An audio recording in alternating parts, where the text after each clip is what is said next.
le débat, la parole est à Monsieur Bernard Fialaire pour le groupe du Rassemblement démocratique et social européen pour 5 minutes, chers collègues.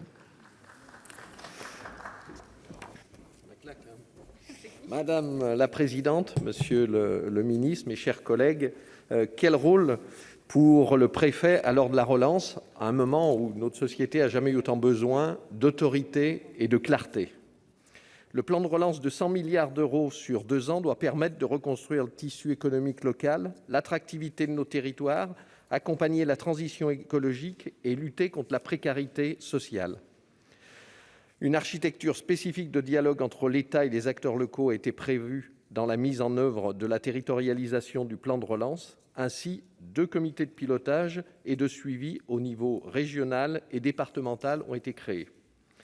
Le choix a été fait de contractualiser les modalités de déploiement du plan de relance par le biais d'un accord régional de relance signé entre l'État et la région en parallèle du CPER 2021-2027. Un contrat de relance et de transition écologique pourra éventuellement être signé entre l'État d'une part, les départements, les EPCI et les communes d'autre part, sur des projets particuliers et cofinancés par ces collectivités. Enfin, le plan de relance distingue 3 types d'enveloppes de crédits, d'actions territorialisées. Certaines seront gérées de manière déconcentrée par les opérateurs régionaux, d'autres seront directement placées sous l'autorité du préfet, d'autres crédits enfin pourront être déconcentrés au fur et à mesure. Plusieurs mois après le lancement des premières actions de relance, le constat est sans appel. Il est nécessaire d'appeler à une meilleure coordination des efforts de relance.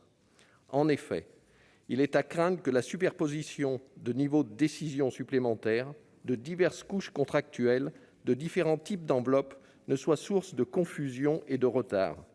De même, la double contractualisation avec les collectivités prendra nécessairement du temps. Les collectivités ne sauraient être réduites au seul rôle d'opérateur de l'État, mais attendent au contraire une meilleure reconnaissance de leur rôle central dans la vie économique des territoires.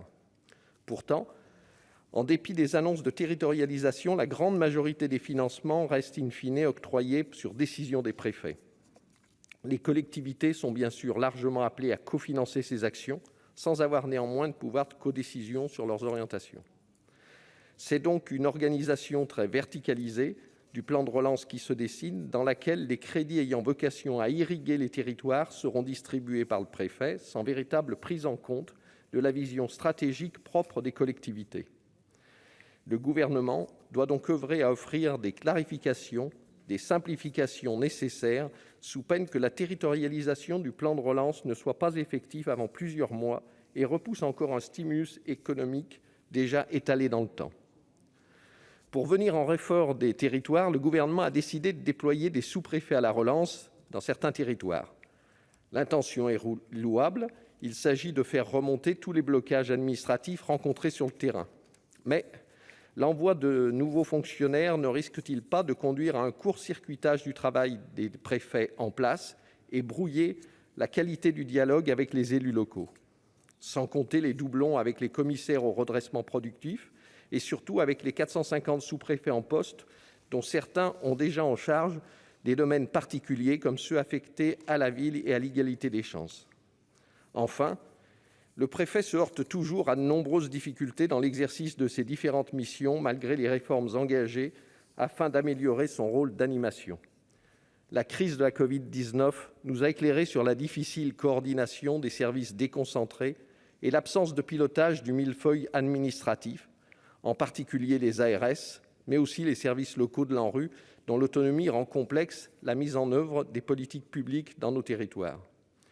Les interférences de la double tutelle locale et nationale sont nombreuses et la réticence des ministères centraux à se voir cantonnés au seul rôle de réflexion stratégique et d'impulsion politique est trop souvent constatée. Nous avons pu constater ces derniers mois l'efficacité de gestion de crise au niveau des territoires dès lors qu'elles réunissent, autour du préfet, l'ensemble des acteurs locaux dans un modèle de task force. Le décret de 2020 accorde au préfet un pouvoir de dérogation aux normes réglementaires dans 7 domaines pour motif d'intérêt général et en cas de circonstances locales particulières afin de réduire les délais de procédure et favoriser l'accès aux aides publiques. Cette mesure de simplification sera particulièrement apprécié dans le cadre du plan de relance et permettra aux préfets attentifs aux difficultés d'application des règles de s'engager en faveur d'un dialogue au niveau local. Donc, le groupe RDSE voudrait remercier l'ensemble de nos collègues pour leur rapport, leur contribution au débat. Et je reprendrai l'introduction de notre collègue Jean-Yves Roux pour dire que nous serons, le groupe RDSE, très attentifs à la loi